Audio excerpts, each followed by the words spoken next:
Subscribe करें हमारे channel server take को और देखें नीट इंट्रांस एग्जामिनेशन के लिए डाइजेशन और एब्जॉर्प्शन से संबंधित एमसीक्यू टाइप क्वेश्चंस का सेट नंबर 22 फ्रेंड्स। और आज के इस वीडियो में हम विस्तृत रूप से चर्चा करने जा रहे हैं डाइजेशन के बारे में, डाइजेस्टिव सिस्टम के बारे में, एसोसिएटेड डाइजेस्टिव ग्लैंड के बारे में और किस प्रकार पचित भोजन का एब्जॉर्प्शन होता है उसके बारे में।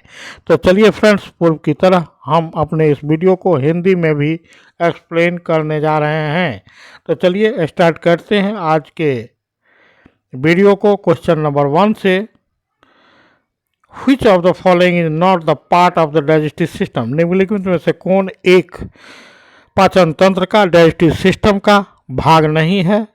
तो वह है लंग्स। लंग्स के बारे में हम जैसा जानते हैं कि यह एक स्पंजी ऑर्गन होता है और इसका संबंध रेस्पिरेशन से होता है, अर्थात lungs is the part of digestive system और it is the chief respiratory organ in our body. Next question, question number 2, इसलिए यहाँ option number C correct answer है क्वेश्चन नंबर 1 के लिए। So here option number C that is the lungs is the correct option for the question number 1। Next question की अगर हम बात करें फ्रेंड, तो which of the following not the part of the small intestine?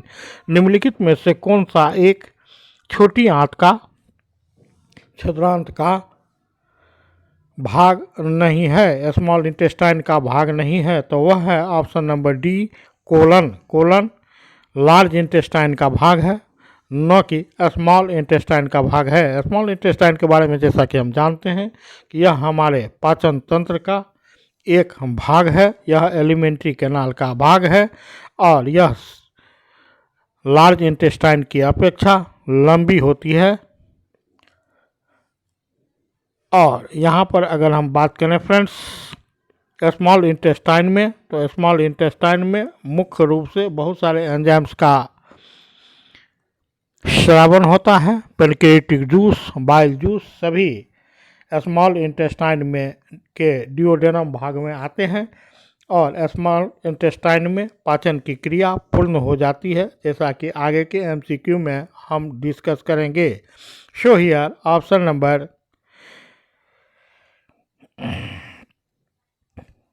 D is correct answer for the question number 2. Next question, question number 3. What is the role of villi and microvilli in the small intestine? यहाँ प्रश्न में पूछा गया है कि villi और microvilli का small intestine में क्या महत्व है? तो महत्व यह है फ्रेंड्स कि ये सरफेस ऑफ एब्जॉर्प्शन अर्थात अवशोषण के क्षेत्रफल को बढ़ाता है और पचित भोजन से न्यूट्रिएंट का एब्जॉर्प्शन करके उसे ब्लड में डालने का काम करता है। कौन? विलाई और माइक्रोविलाई, जो कि स्मॉल इंटेस्टाइन की दीवारों में पाए जाते हैं। तो here option number B is correct answer for the question number 3। Here to increase the surface area for absorption is the role of villi and microvilli in the small intestine. Small intestine में अवशोषण के सतही क्षेत्रफल को बढ़ाने का कार्य करती है विलाई और माइक्रोविलाई, जो स्मॉल इंटेस्टाइन में पाई जाने वाली रचना है। Next question, question number 4, where does the majority of nutrient absorption occur in the digestive system? Digestive system पाचन तंत्र के किस भाग में पोषक तत्वों का या पोषकों का एब्जॉर्प्शन होता है, अवशोषण होता है? तो जैसा कि मैंने पहले बताया कि स्मॉल इंटेस्टाइन में पोषक तत्वों का अवशोषण होता है और यही डाइजेशन की क्रिया संपन्न हो जाती है। दो महत्वपूर्ण जानकारी है स्मॉल इंटेस्टाइन के बारे में। So here also the option number C that is the small intestine is correct option for the question number 4। Next question, question number 5, where does the majority of nutrient absorption occur in the digestive system? यह भी बिल्कुल same प्रकार का question है, कहाँ किसके लिए? तो स्मॉल इंटेस्टाइन के लिए। So here also option number C is correct answer for the question number 5। Next question, question number 6, the absorption of the fructose by intestinal mucosa is, तो यहाँ option number C correct answer हो जाएगा। Absorption of fructose by intestinal mucosa is facilitate transport. Next question, question number 7. Where does the absorption of most nutrient, including amino acids and fatty acids, primarily occur in the digestive system? Digestive system में मुख्य रूप से पोषकों जिसमें amino acid और fatty acid हैं, इसका मुख्यतया कहाँ एब्जॉर्प्शन होता है?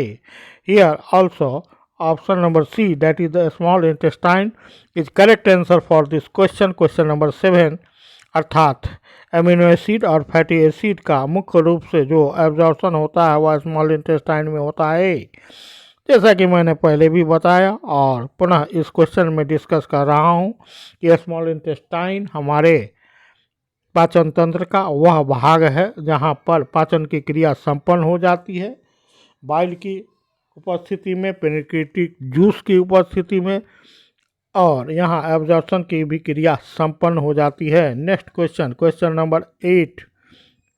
Which of the following is not the function of the large intestine? निम्नलिखित में से कौन एक लार्ज इंटेस्टाइन का अर्थात बड़ी आंत का या बृहदांत का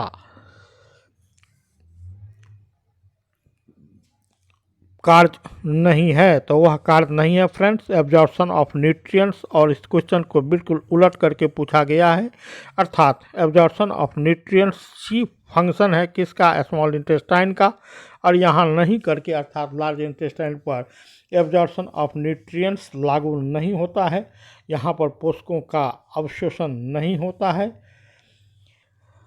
तो हियर यहाँ पर ग्लूकोज, एमिनो एसिड और फैटी एसिड्स के ब्रेकडाउन के फलस्वरूप जो पोषक होते हैं उसका एब्जॉर्प्शन नहीं होता। So here option number B is correct answer for the question number 8। Next question, question number 9।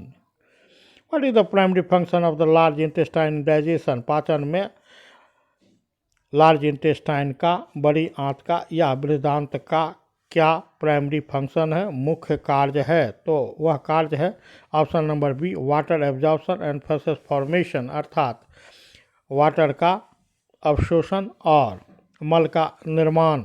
यह मुख्य कार्य है किसका? तो लार्ज इंटेस्टाइन का।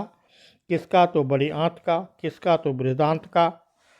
आगे हम बढ़ते हैं friends. Question number 10। What is the final product of carbohydrate digestion small intestine? Small intestine में, छोटी आंत में कार्बोहाइड्रेट का फाइनल डाइजेशन होता है तो क्या बनता है? तो वह बनता है ग्लूकोज।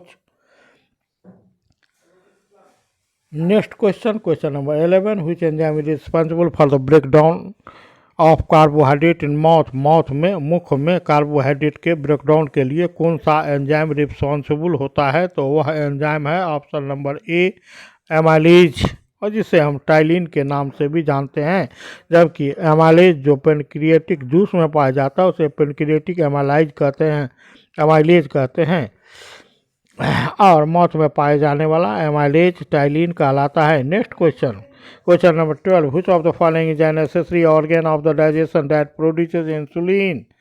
निम्नलिखित में से कौन सा एसेसरी या सहायक ऑर्गन है या एसोसिएटेड ग्लैंड है जो डाइजेशन के लिए इंसुलिन का उत्पादन करता है? तो वह है पेनक्रियाज। पेनक्रियाज के बारे में हम जैसा कि पूर्व में बताए एंडोक्राइन सिस्टम में, अगर आपने उस वीडियो को नहीं देखा हो तो उस वीडियो को देखेंगे। और हमने चर्चा किया था कि पेनक्रियाज के दो भाग होते हैं, बाहरी भाग से एंजाइम का स्रावन होता है जिसे पेनक्रिएटिक एक्सोक्राइन पार्ट कहते हैं, जबकि भीतरी भाग से किसका स्रावन होता है? तो इंसुलिन, ग्लूकागोन आदि और सोमेटोस्टेटिन 3 प्रकार के हार्मोन का स्रावन होता है। और पेनक्रियाज के अंदरूनी भाग को आइसलेट्स ऑफ लैंजरहैंस कहते हैं। लैंजरहैंस की द्वीपिकाओं में जो कोशिकाएं होती है बीटा सेल, उससे इंसुलिन, जबकि अल्फा सेल से ग्लूकागोन हार्मोन और डेल्टा सेल से सोमेटोस्टेटिन हार्मोन का स्रावन होता है। और सोमेटोस्टेटिन हार्मोन को ग्रोथ इनहिबिटिंग हार्मोन भी कहा जाता है, जैसा कि मैंने विस्तार से चर्चा किया था। अगर आपने उस वीडियो को नहीं देखा तो उस वीडियो को देखेंगे। और यहाँ संदर्भ बस यह चर्चा की गई है। Next question, question number 13। Secretin and cholecystokinin that is the CCK are secreted in in दोनों का स्रावन कहाँ होता है? तो यह ड्यूओडेनम पार्ट में होता है। सिक्रेटिन और कोलेस्टिकिन दो हार्मोन्स हैं जिसका स्रावन इंटेस्टाइन के ड्यूओडेनम भाग में होता है। So here also the option number C is correct answer for the question number 13. Next question number 14. Which hormone stimulates the release of the digestive enzyme from the pancreas? कौन सा hormone pancreas से digestive enzyme पाचक enzyme के स्रावन को stimulate करता है, initiate करता है? तो वह हार्मोन है option number D cholecystokinin CCK.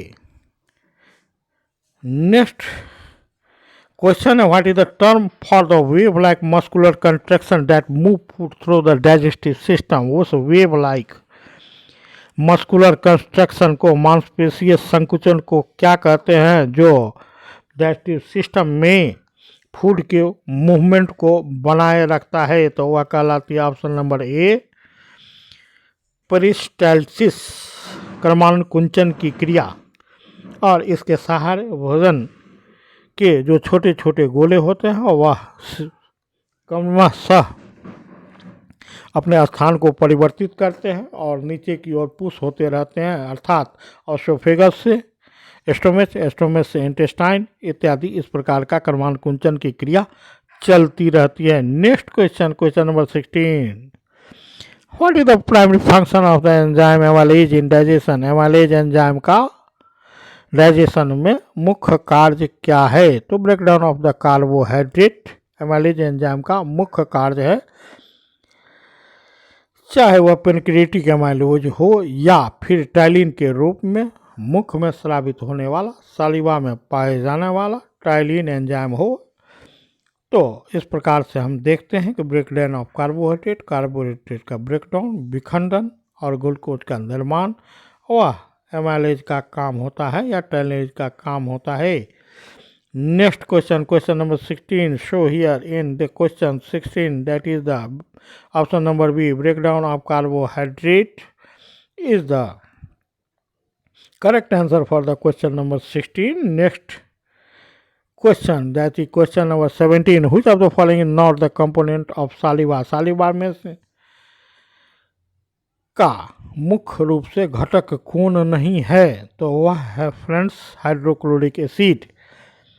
वह सालिवा का घटक नहीं है, जबकि वाटर, एमाइलेज और म्यूकस ये सभी सालिवा के घटक है। या सालिवा के कंपोजिशन की बात करें, सालिवा जिसे हिंदी में लार कहते हैं, जो कि लार ग्रंथि सालिवरी ग्लैंड से स्रावित होता है। सालिवरी ग्लैंड हमारे मुख में पाई जाती है। आगे हम बढ़ेंगे फ्रेंड्स और हाइड्रोक्लोरिक एसिड के बारे में चर्चा करते हैं। इसका स्रावन होता है तो कहाँ होता है? तो ऑर्गेनेटिक सेल्स होते हैं जो स्टोमक की दीवारों में, या गैस्ट्रिक ग्लैंड की सेल्स ऑर्गेनेटिक सेल्स के द्वारा हाइड्रोक्लोरिक एसिड का स्रावन होता है। इसका क्या कार्य होता है? तो नंबर 1, यह स्टोमक में बैक्टीरिया या फॉरेन पार्टिकल्स या जो जीव प्रवेश कर जाते हैं भोजन के साथ उसको समाप्त करती है। नेक्स्ट, यह अम्ल में एसिडिक माध्यम बनाती है। साथ ही साथ यह पेप्सिनोजेन को एक्टिव पेप्सिन एंजाइम में बदल देती है, जो बाद में प्रोटीन पर कार्य करके उसे घटक में परिवर्तित करती है पॉलीपेप्टाइड्स में, और पॉलीपेप्टाइड से एमिनो एसिड में विघटित करती है। अर्थात प्रोटीन का पाचन करने वाले पेप्सिन नामक एंजाइम को एक्टिव करती है, अर्थात पेप्सिनोजेन से वह पेप्सिन में बदलती है।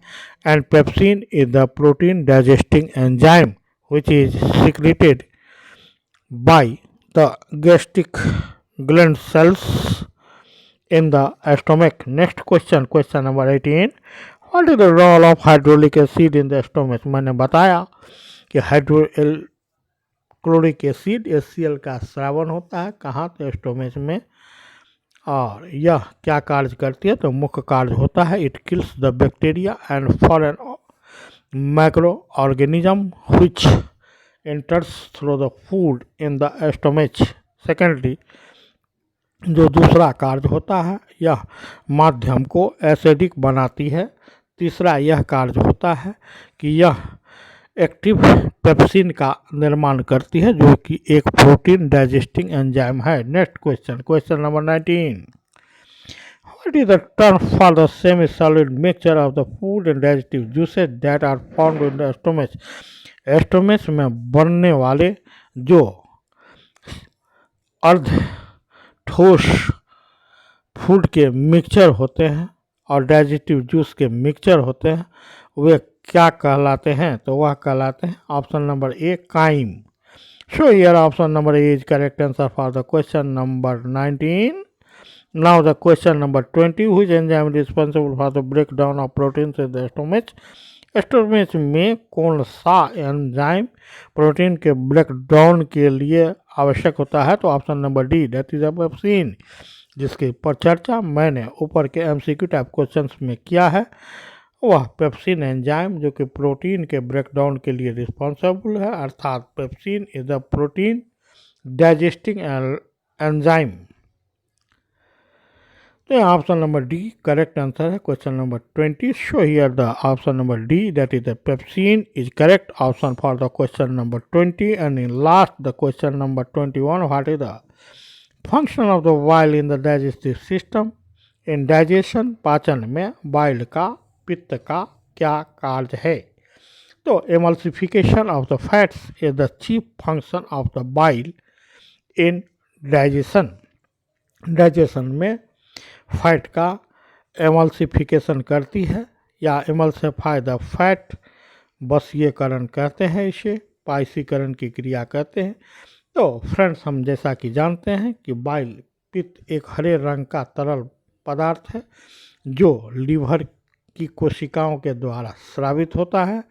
साथ ही साथ इसे गॉल ब्लैडर में इकट्ठा किया जाता है और इसके स्रावन बाइल में कोई एंजाइम नहीं होते, यह पाचन में कोई मदद नहीं करता। इनडायरेक्टली रूप से बाइल के पाचन में अगर मदद की हम बात करें तो यह एमल्सिफिकेशन ऑफ फैट करती है, इसे छोटे छोटे साबुन के समान मैक्रो मॉलिक्यूल्स में तोड़ देती है और इसके बाद इस पर लैपेज एंजाइम काम करता है और इसे फाइनली फैटी एसिड और ग्लिसरॉल में ब्रेक डाउन कर देती है।